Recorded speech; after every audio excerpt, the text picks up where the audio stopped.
We have Michael Dunne, president of Dunne Company, an investment advisory company specializing in Asian car makers, joining us on the program for more. Good to see you in the flesh, Michael. You usually join us from Shanghai or Bangkok. What are you expecting from the Chinese car market? Expecting accelerating sales growth? Everybody's looking at October. That's when things kick in again. It's been a very slow summer. Yeah. SAIC did well, but many other automakers could not meet the kind of growth that they've enjoyed for the last couple of years. People are a little bit nervous. Will Beijing relax the monetary policy? And let's get back to Chinese consumers buying cars like crazy. Well, they were buying cars like crazy because they were getting some rebates and some help from the government in terms of subsidies. Yes. Who's doing well these days in China? We talked about SAIC, Dongfeng not doing so well. Other names that you expect to outperform? Well, the leaders in the industry continue to be Volkswagen and General Motors in their partnerships with Shanghai and FAW.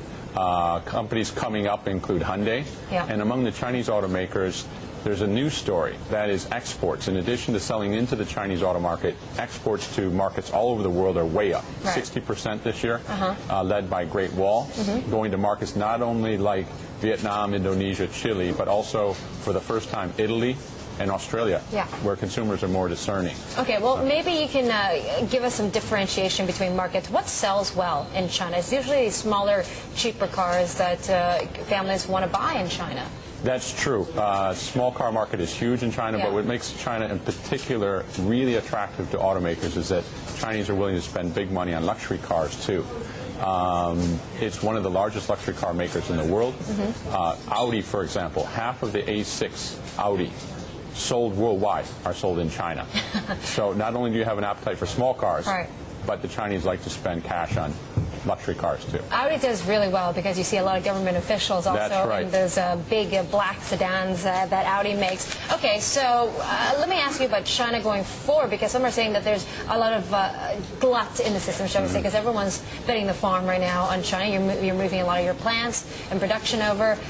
In the end, do you think we might see overcapacity from these car makers in this country? There's no question that capacity is going to jump ahead of demand. Right. In particular, right now, at the beginning of this year, people thought 10 or 15% growth. We'll be lucky to get 5% growth. At the same time, Nissan, GM, Ford, the Japanese, Hyundai are all saying we're going to double our market in China. That means new plants, new capacity.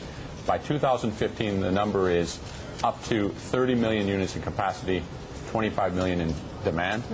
We've got a big situation of too many. Where are they going to go? Right. They're going to ship them overseas. Yeah, ship them to India, since we have a lot of people opening factories as well. Looks like the Indian car demand is going up as we speak. What is the future for Asia-Pacific car makers? Is it about domestic demand here in the Asia-Pac? Do they still look for the overseas markets like Europe and the U.S., which we keep talking about isn't doing so well right now? That's right. The story has changed fundamentally in the last couple of years. It's little known that now Asia is a center not only of production of cars, but also demand of cars. And that'll be the case for the next 10 years. It used to be people talking, well, where's the Detroit of Asia? Right. Now Asia's the center. It's all happening here. China's the locomotive. It's the biggest market. It'll continue to be big. So they'll use it as a base of production to feed Chinese consumers, but they're also shooting for markets worldwide. Okay, so you think Detroit should be stripped of the title of Motor City then? It's under threat. It's looking like it. Okay, Michael, good to see you. Thanks for dropping by. Interesting insights that you provided there. Michael Dunne of Dunne Company.